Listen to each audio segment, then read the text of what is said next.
Welcome, Kim Searle, Emotional Mastery.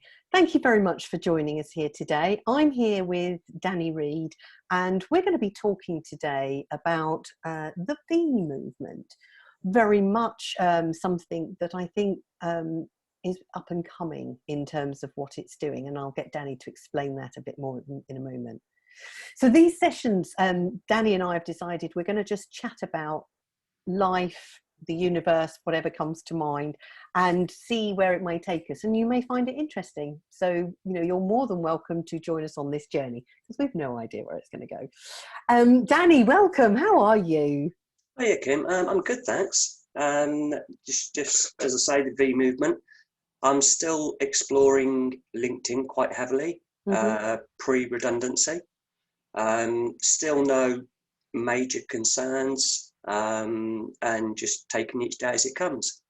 I think for everybody out there at this time, especially, we're all sort of getting ready for getting the kids back to school. So I spent pretty much the last week and a half running around school shops and making sure I got it all in, and then you got to make sure it's all prepped.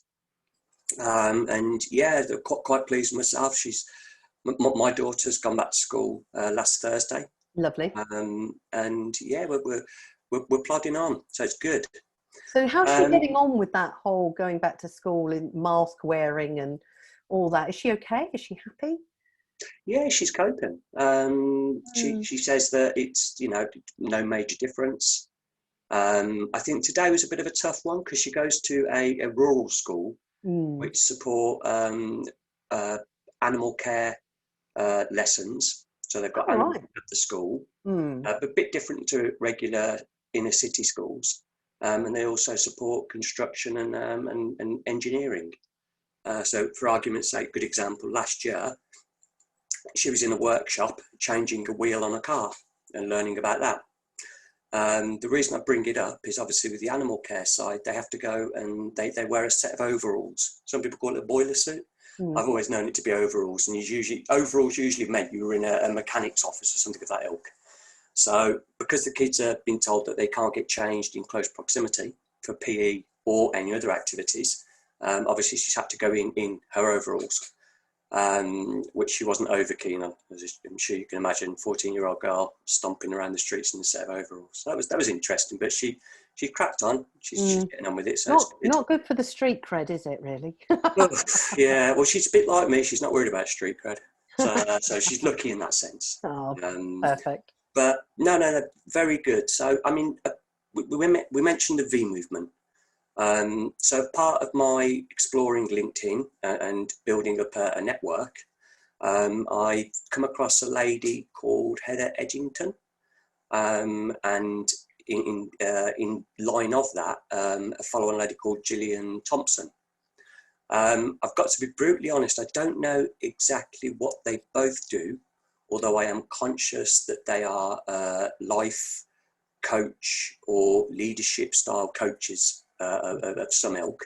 And I think, as you quite easily relate to, more often than not, when you engage with people of that particular background or work theory, there's quite often the next level of maybe some hypnosis and I've forgotten the right word, Kim. So what is it when you have hypnosis therapy?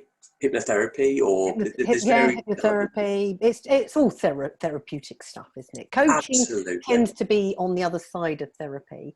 So coaching is much more about moving into your future and what are you going to do about it and helping you overcome the challenges of the future. The work I do is more therapeutic coaching is the best description, because what I'm doing is helping them to go into their future, preparing to go into their future, but clearing up the backlog of the past, because it's the past stuff that can hold us back, because that's what the brain has learned. This happened, therefore be safe. That happened, go for it. And of course, coaching will only be as effective as clear as you are at the back end. So it's a very subtle difference. And when you're just dealing with therapy, you're not interested in where they're going. You're interested in the now and what they're trying to cope with.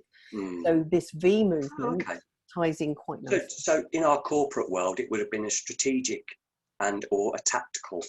So the therapy side is the tactical, the coaching strategic. Yeah.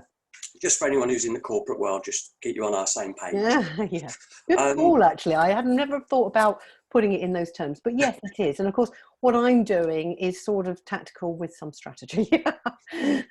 Because I'm in between. Sounds like a plan. Let's just refer to the A team. It's easier. Yeah. So the V movement, the V in the statement stands for vulnerability.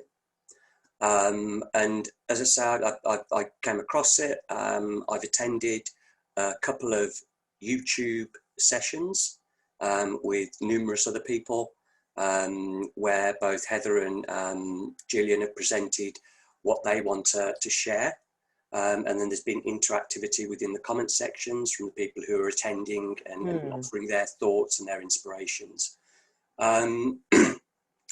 I've noticed on LinkedIn there's a lot of mental health stuff, and as you well know, Kim, that's very close to my heart from extensive personal experience. Yes. So what I'm finding is I'm enjoying exploring how different people, different agencies are approaching mental health and what parts of the mental health elements they're focusing in on. I mean, another group that I'm quite regularly involved with, and I watched a very interesting video this morning, is a Belgium ADHD group. I mean, these are all in my LinkedIn profile and so on. But I think the vulnerability movement for me, it's one that's coming through quite a lot. I've noticed a couple of other gents saying, you know, guys, get on the back of this, you know. We're not invulnerable. We don't have to be masculine hunter-gatherers anymore. We can have thoughts, we can have feelings, we can show that we are sensitive, that we do understand. And, you know, let's drop some of the bravado and be a little bit more human and, you know. And do you know what? I do appreciate, there was a guy, I can't remember his name, I'll try and find it and put it under this when I post it. And he did a really good talk on guys being able to open up. What I loved towards the end was this request, primarily of women, but actually, I think guys need to, you know, step up a little bit in this arena too. He was talking about women not putting it, you know, guys to be the way they've always seen them, you know, the one in charge, the one, and they're not, definitely. But he said when you're bringing your boys up to start to think differently, because the men who are coming through now are, you know, obviously having to change. And in my own personal opinion, some of them have lost who they are. You know, they don't know their purpose almost, because everything that they've traditionally been as men has been taken over, because women can do that too. And so I think there needs to be a new generation of men who come in and are comfortable with who they are and start to forge their own path. What we've got, though, interestingly, talking about vulnerability, is I know of some guys personally who are struggling with the idea of the original male persona and actually who they are. And one of the things that I was chatting with somebody earlier on is that there's this pretense that goes on.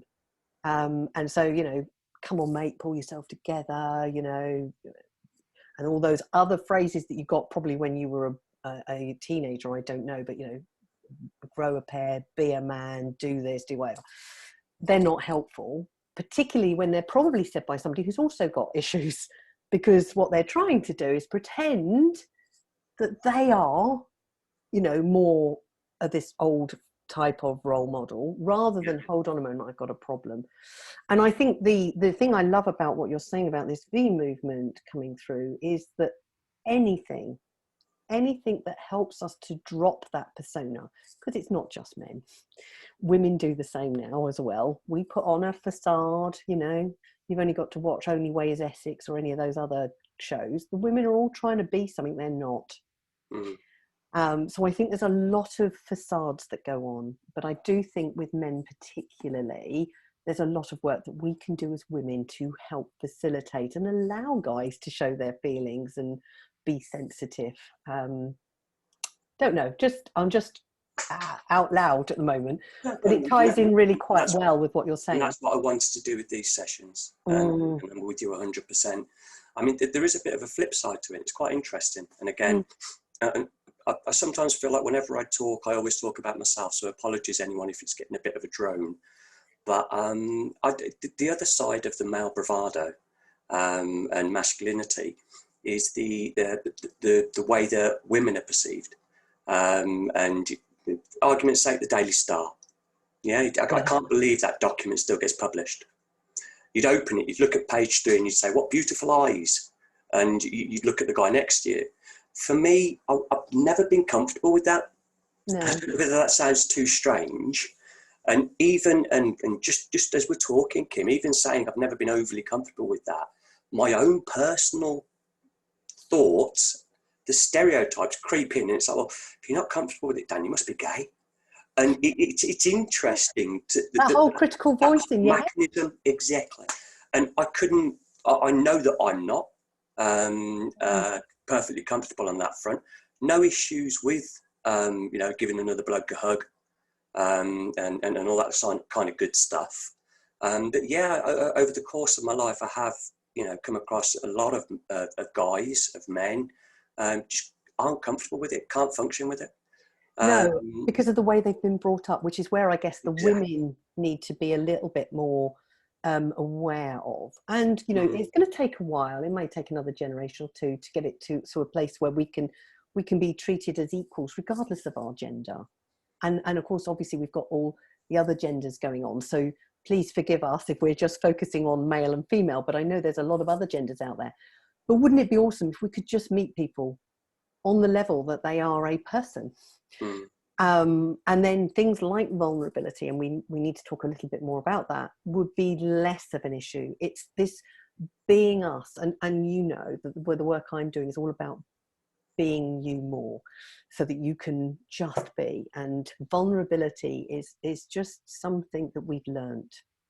It's being able to take down your own barriers and boundaries, perhaps. And it's all about that openness. I personally think that I'm pretty damned good at it. I don't see any benefit or any need to keep stuff in, unless you know that it may be offensive or rude, and you stick with the strict social code of you can't go up to somebody who is overweight and say, hey, you're fat. You're not allowed to do that. I get that. But the fact of going up to somebody and just saying, hey, do you want a hand? Or you can see, and so on. And you can see opportunities like that. That's taking what they call it? The whole, doing the right thing brigade to the nth degree, isn't it? You should be able to offer your hand to somebody and not feel that you're undermining them or that you're insulting them. We've lost it. I've got no qualms with that. And anyone who spends any time with me finds it absolutely mind-boggling. 90% of people, in the first instance, when it occurs, you can see them squirming. They wish the ground would, curl up under them. I've sat in a restaurant and there was a lad who had a tattoo, and it was the 5-starred pentagon tattoo. All right. Popped it, and I said, mate, that's gorgeous. When did you get that? How did you get that? Person I was with shouldn't have done that. He made him feel really uncomfortable. But he actually, in a restaurant, he took an extra 5-10 minutes to explain why he got it, what it meant to him. And he walked off with a big smile on his face. I think so, yeah. And so I make a bigger, anytime I see somebody with a nice tattoo or a tattoo, I'm like, that's really nice, because no one else says anything. And so I love the fact that's an opportunity for me to step outside where everybody else is staying on the inside. And I've never, ever had a bad response to do it. I hear what you're saying, and I can understand why some people might be like, because it's not normal anymore, is it? And I, years ago, I used to go to Liverpool to see my ex's family. I'm still in touch with them, so it's not an issue. And but when you're up there, their attitude, even to strangers, is very different to being down in the southeast. Okay. They are more open. They're likely to, do exactly as you've done, offer help. Even if they don't know you. Down here, it will happen, but there will be a more reserved approach, I think. And I don't think that's changed. I like to put it down to the fact that, and I don't know this, so again, listeners, just a guess. It's a conversation, Kim. We're just sharing thoughts. So for me, I think there's something about the people who are living north of Watford, as I always use, north, and because they're open and the communities are communities, they don't tend to move far away. Whereas in the southeast, we tend to get a lot of influx of people moving in, don't we, from abroad. Doesn't matter where they come from, but they come in, they settle in and around London.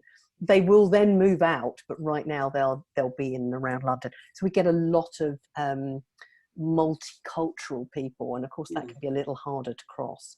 So if we bring the conversation back to vulnerability, because I think that's important, and I said earlier that it's a learned behaviour, there is actually an instinctual thing as well that is part of the unconscious mind about keeping us safe. Absolutely there's that. But if that's in extreme circumstances where potentially you're on a dark night and suddenly there's behind you, but in some people experience vulnerability in different places and different spaces, don't they? So what's your thoughts on that? What have you heard from the webinars that you could perhaps share here around vulnerability? It's been a bit of an open group side where we've within the webinars. It's been a kick-off session where you have that quick mediation bit, setting your mind focused, clearing your mind, making yourself feel relaxed, and then exploring and looking at different segments. I think there's been five key areas that have been focused in on, and a share of what each of different tools that are used to help to explore those behaviours and feelings within ourselves. And the last one was quite a lengthy one. I know that it was uploaded to their website. I scanned through it while we were on the call, and I was like, okay. And previous to that, again, it was just another tool, and it's for me, I can easily cross-relate to other things. So for argument's sake, because I can't remember the specific one that was shared, it was the classic box diagram where for me, it would be, for argument's sake, SWOT. So it'd be strengths, weaknesses, threats. Opportunities. Thank you. I haven't thought of that. I haven't said SWOT for ages. But yeah, so it's compartmentalising and actually taking the bigger picture and saying, well, what is the bigger picture? So the bigger picture is this behaviour would usually lead to that reaction. And can I change that? Is the behaviour relevant to the action? So it's almost looking at the here and now and what was the historic behaviour? How can I change that? Somebody walks up to me and I'm in an open space in the public, large crowd. Someone walks up. Have you got a light, mate? Pardon? Have you got a light? I don't smoke. What do you mean you don't smoke? And it's how do you manage that? And 30 years ago, everyone smoked. So it was like, yeah, of course I've got a light, buddy. Have you got a spare fag? Yeah. And so on. And it's that for some people, that's the direct physical vulnerable or feeling vulnerable side. And then I think you've got the other elements where perhaps you get into a situation in work quite easily, either on a conference call or in a large meeting area or group. And the person says, Danny, sorry to put you on the spot, but and you just die inside. What are they going to do? What am I going to get asked for? And again, it's another one. And it's you have to keep that you keep a sense of sheltering bravado, and there's always one or two responses, and it's either, God, you have put me on the spot there. I'll have to take that away and look into it, and that's the difference. And then you've got the opposite end with somebody who doesn't feel comfortable saying that they don't have preparation for that, they don't have the information. I'll try and find it, and it's that different reaction. And I think that's another element. And it's been out. I think the big thing, Kim, for me, and again, it relates to some material I was looking at recently. It's the ability to take on anything that comes to us and not immediately react, but process it. And a lot of people feel that they have to rush You know, it's like when you go to the Aldi supermarket, and unless you get all of those cans and whatever it is you're buying onto the counter and pick them all off as quickly as possible, you're too slow. And I raised that because I saw a comment in a media group where people were complaining about the speed at which they were doing it. But again, it's another thing that person who worries about being able to move their groceries fast enough to get them into the bags fast enough, the minute they walk through that door of Aldi, that's an immediate barrier, and they're dreading it, the whole shop. So, excuse me. So vulnerability then is being put into a position where you're not ready, you can't cope. There was another one that went through my head there. So it's understanding what vulnerability is, and certainly, you know, it's being threatened. How could I miss being threatened? So where you're not able to cope, then there are strategies, you're absolutely right, that you can start to develop. Where you're, what was the first one I said? That you're being vulnerable, where you're not ready. Threatened. So where you're not ready, again, you can prepare for that, because if you're going into a meeting, there is a chance you might be called out. If you're, I don't know, you're in a group, the chances are, you know, somebody may say something that has you in it and makes you feel whatever you feel. And then obviously the threatened is also something I think to a degree you can prepare for. And I think we've grown up with how we can keep ourselves reasonably safe. So there are ways of doing this, but for me personally, I think there's 5 things we can do, and I think everybody, doesn't matter who they are, everybody should be able to have. But it's not something that you can be given, it's something you've got to learn. And for some people, you can learn it really quickly by coming and see somebody like me, just dropping that in there, or you can do some other work. But I think we all have a right to believe in ourselves. We all have a right to trust ourselves. We all have a right to love who we are and what we do. We all have a right to value who we are and what we do. And then the other one, which is the big one here for me, is we all have a right to be safe in who we are and what we do. And I think it's that safety. And somehow during our lifetime, we've learned that it's not safe to suggest that we are feeling emotional. Even women, let's be honest, it's not always safe in people you don't know. People you do know, that's not so bad, you know, girlfriends or whatever. But for guys, less so, although I am pleased to see that over the last 10 years, since I was back at work, that's changed enormously. It's a lot more who are willing to say, I've got a problem, whereas they wouldn't pre that, I don't think. And I think, you know, if you know that you can make changes at that deep level, then you will actually find it's much easier just to be safer in who you are and less vulnerable. There could be other reasons, I guess. But those are the 5 things I would, from my perspective, ask people to think about. Because if they don't believe in themselves, they'll always put other people above them. If they don't trust themselves, they're always relying on others to sort themselves out.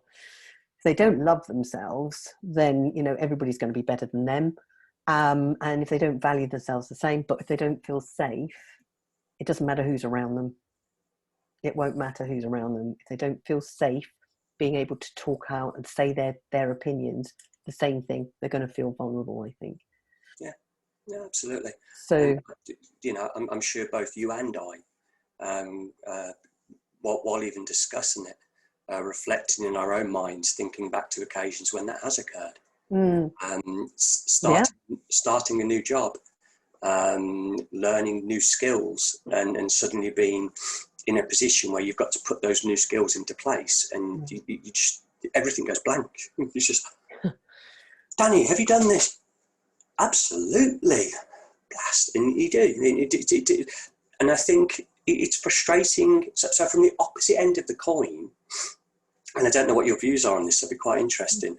As the person who is For the vulnerable, let's say that you are the opposite side and you are the person that's the instigator that's made that person feel vulnerable. You haven't done it intentionally. You may have done it as a development opportunity. You may have done it as a way to show everyone else in the group, the peers, that it's good to be able to say, I don't know how to do that, boss. And that's the answer that they're looking for. But the way they've approached it is in such a way that, have you done that spreadsheet? Does it have all of the required markers that I've asked for? And can I have it now? And the response they're expecting is actually, I haven't, I've started it, but I need some assistance in developing to the next stage. And at that point, the leader would then say, right, what I'd recommend you do, go over to Bob. Bob can help you with that bit. And then Paul's got the other element. Oh, it's very male orientated, sorry. That's and then okay. Julie and Ruth. So it depends on how people look at things. And I must admit, in my experience, the example I've used that because I've been in many situations where the leader type figure that has left me feeling vulnerable or awkward, however it may be, hasn't meant to do it or didn't realise that they were. Oh, well, that brings you onto a whole different conversation about the fact that they should be trained as managers, because it's not just simply telling people what to do. There is a whole skill set behind it, which says you do not call somebody out in front of a crowd. So it's not surprising that you might have felt, or anyone would feel vulnerable or awkward, because you do not call somebody out. Now, having said that, you know, there may be times if somebody's not performing and they're still not doing it, you might do it. But I don't know what that sort of scenario would be. It's interesting because, you know, I very often work with people who are struggling just generally, and they're not even being called out. It's, you know, it could be as easy as it's their turn to talk in a meeting and they're just, they've withered into their chest. So common. It's so common. But coming back to our earlier part, we're all putting on a facade that says, I can do this, I'm all right, and they don't say anything. But inside, their insides are screwed up, they're feeling sick or, you know, sweating, all manner of different things. So feeling vulnerable is, for me, a message from your unconscious mind to your conscious mind and to you generally to say something's not right, something needs to be worked on. Something is, once it's been cleared up, because I don't know, I'm just trying to think when, I think I probably felt quite vulnerable in my role when I was working at Vodafone on many occasions, and nobody would know. Yeah, nobody would know, because I was the queen of the facade. Can I just, before you say anything else, can you just say, but that's the key. It's the one, knowing in your own self that you felt vulnerable, and then two, you may go to a trusted colleague where you feel safe, and just getting it out there. And that for me, that falls nicely into what I was saying earlier, to always just be as open as you can. And then you generally find you've spent weeks worrying about trying to do something. Yes. You suddenly open up about it, and 10 people say, that's easy, or not that's easy. I can help with that. I could put you in the right direction. Let me put you in contact with this person. Yeah. So I think the message for me, on the same vein, is always be open and honest, no matter what. I mean, I mentioned earlier on in the conversation about my redundancy. So it won't make sense to anybody in the UK, but I'm being made redundant. So I'm training someone else to do my job, which makes no sense, because if I'm redundant, my job's redundant. But we live in a new day and age, and I've got no issue with it. I'm absolutely fine. So I don't get hung up on that. But again, yeah, I mean, the person that I'm teaching to replace me, trained to replace me, hadn't done the role that I'm doing. That's how I got into it. I hadn't done the role, as you know from our previous conversations, Kim. And I've gone to great lengths to really support, encourage, coach, and instill the behaviour that not everything should be as we see it. Listening on conference calls where dealing with the rest of the team and a request comes through, I'll give you a brief example and I'll let you pull it back to the serious stuff, because I go off on a tangent. But the brilliant example. We're on a call one day, and our new manager, who's took on the team of 5-10 people that are supporting specific types of customers, says, right, we're going to have this conference call. And we get about 2-3 weeks in, and every time that he comes on and we're going to have a meeting with the customer, he's gone, right, have you done your PPT? Have you got your deck? Why? We're getting, PPT, 3 slides with a bit of information. It's not a PPT, it's just a document. And the debate that kicked it off was his request to transfer current Word documents into PowerPoint. And it was all quiet, and I love speaking out. I was, well, why? What? Why? Well, because, PowerPoint, you can do this, you can do things you can't do in Word. I said, no, you can't. It's exactly the same. Why go to that amount of effort and work? Mm. Okay, so I prefer PowerPoint. Okay, I get that, and that's cool, but doesn't mean that we just suddenly transfer everything from Word to PowerPoint. That's not the answer. Death by PowerPoint is the thing that springs to mind. Gosh, yeah, absolutely.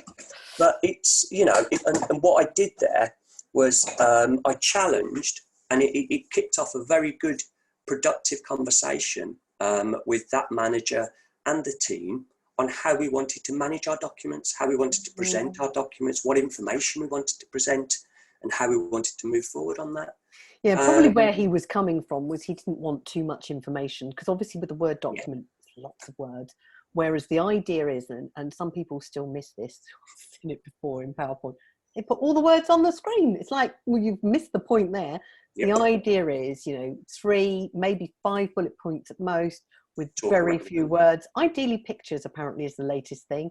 Just to put pictures up with a simple, 3-5 words, something or other, and then talk around it. But absolutely, it's quite a challenge for people. But as I say, it's a simple little thing. But for the guys who are getting told to write the PowerPoints and not challenging why that was the request, that's a lot of work. I mean, some of these documents they were being asked to transpose into PowerPoint were like 30-page documents with huge amounts of information. Crazy. Yeah. I guess there's consequences. This is where those who are feeling vulnerable, whatever's going on, there is a consequence to them speaking up, stepping up, standing out. Get above the parapet. Yeah, exactly. So we've learned this behaviour as well, because there are consequences. Now, sometimes the consequences are not life-threatening. We know that consciously, but our unconscious is like, you don't want to go there. No. That's a problem. Because it's learned that over time there is something. So, it can come from easily. I mean, we've all had them. The critical teacher, or, for me, critical parent, highly critical parent. So we've all had somebody who has led us at points to feel more vulnerable in who we are. But I think, the beauty of something like the V movement. So, I would recommend our listeners to check that out. I don't suppose you've got a website to hand, have you, that we can put in? If not, I'll find that. We can put in the comments, absolutely. Anything that helps people understand it's okay. And I very often say this, it's okay where you are right now. It's not your fault. It's your responsibility now you're becoming aware to do something, whatever that something might be it counselling, be it coaching, be it therapeutic coaching, or maybe something else, talking to a good friend, but it's about taking responsibility for where you are and knowing you can make a difference, and it's okay. I'd add to that. I'm no longer a big social media user. I know a lot of people have got Facebook and they live by it, Instagram, Twitter, and so on and so forth. I had a Facebook account. I deleted it 2 years ago. And one day when I found out that my depression was prevalent and that I could do nothing about it, I dumped it on as a post. And I just said, hey all, I've got depression. I mean, I'm going back a good 7 or 8 years now. Yeah. And it was, my elder brother, he said to me, why did you do that? And I said, I did it for me, not for anyone else. I did it for me. It was like going to Alcoholics Anonymous and denying that I had a problem with alcohol. I've never done that. Calm down, calm down. But it was like, if I could admit it to myself, I could start the healing path and the healing process. And putting it out in a public arena was the best way, in my view, to get that healing process done. Every time somebody said, oh, you look low, or, you know, you look very tired, or you look nervous, I didn't have to make an excuse anymore. I didn't have to say, oh yeah, the kids were up all night and the dog's been sick on my suit. And it was just like, yeah, just feeling a bit you know, down in the dumps today. How are you? And you just move on. There's no, the facade, it's removing the mask. It is removing the mask, and it is the facade. The more we can start to be open and honest with each other, I think the better. So is there anything else you'd like to add in there about the V movement before we bring this to a close? I think what I would say is, obviously, we've got the luxury of being able to share the link to that. I'd encourage anyone and everyone just to keep their eyes open. And the next time that they see a possible group or subject matter that's not the norm, not something they would normally get interested in, just open the front cover. Have a look at the first page. If it's not for you, it's not for you. But I've found so many amazing things over the last 2 months while I've been LinkedIn and while I've been, you know, learning a bit more about myself. And there's a huge amount of stuff out there. So I just say, keep your eyes open, guys. Yeah, perfect. Thank you very much. And thank you if you've tuned in. We really appreciate it. Who knows what we'll be talking about next month?